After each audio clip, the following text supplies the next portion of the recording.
Bienvenue sur ma chaîne. Lionel Messi, capitaine de l'équipe nationale argentine, jouit d'une popularité considérable sur le marché des transferts de joueurs. Bien que le joueur de l'Inter Miami ait atteint l'âge de 37 ans et ne possède plus nécessairement les capacités physiques d'antan, il demeure néanmoins une icône profondément respectée. Avant de continuer, prends le temps de souscrire et appuyer sur la touche de notification pour les futures vidéos. De nombreux dirigeants de clubs sont prêts à déployer tous les efforts nécessaires pour attirer l'ex-capitaine du Barça, n'hésitant pas à lui offrir monts et merveilles.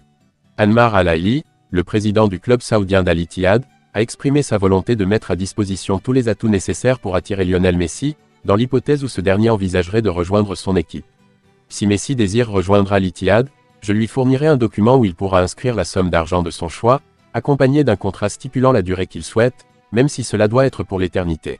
En ce qui concerne la présence de Messi en Arabie Saoudite, porter le maillot d'Al-Ittihad n'aura aucune valeur pour moi si ce n'est pas accompagné d'un engagement financier. Nous allons anticiper la célébration de la Ligue avant même son commencement, car je possède en mon sein le meilleur joueur de l'histoire du football. Oui, je l'ai approché à la conclusion de son contrat à Paris, lui proposant un montant de 1,4 milliard d'euros, soit 88 millions d'euros par an. Cependant, il a décliné sans accorder la moindre attention à l'offre, car sa famille privilégiait l'Amérique. Je comprends cela, néanmoins, la porte d'Al-Ittihad lui est grandement ouverte à tout moment de son choix, a affirmé Anmar Al-Ahli, le président du club saoudien. De nouveaux chiffres inquiétants, mettant en parallèle Lionel Messi et Kylian Mbappé concernant leur contribution défensive au PSG, viennent d'être révélés. À l'été 2023, Lionel Messi a pris la décision de quitter le Paris Saint-Germain pour rejoindre l'Inter Miami, après 2 saisons difficiles pour l'Argentin. Kylian Mbappé a suivi ses traces un an plus tard, en choisissant de rejoindre le Real Madrid. Ce duo, ou même trio avec Neymar, aurait pu causer des ravages en Europe, mais en fin de compte, cela n'a pas abouti. La responsabilité incombe-t-elle à quelqu'un ou à quelque chose? Nul ne le sait. Une chose est indubitable. Les joueurs offensifs du club de la capitale n'effectuaient pas les retours défensifs.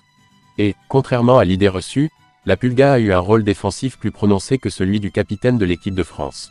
Après son transfert du FC Barcelone au Paris Saint-Germain, il était palpable que Lionel Messi ne ressentait pas le même plaisir sur le terrain. Cependant, en termes statistiques, le bilan du champion du monde 2022 n'est pas particulièrement éloquent.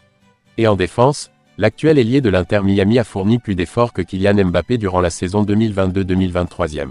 En effet, selon les données fournies par le relevé, l'Argentin a obtenu un taux de 1,23 ballons lors de ses pressions sur les lignes défensives adverses, tandis que Kylian Mbappé se limite à 0,72. Cela implique qu'un Messi de 35 ans a fourni un niveau de défense supérieur à celui d'un Mbappé de 24 ans. C'est d'ailleurs ce que l'on lui reproche du côté du Real Madrid en ce début de saison. Merci d'avoir regardé cette vidéo et je vous prie de laisser vos commentaires.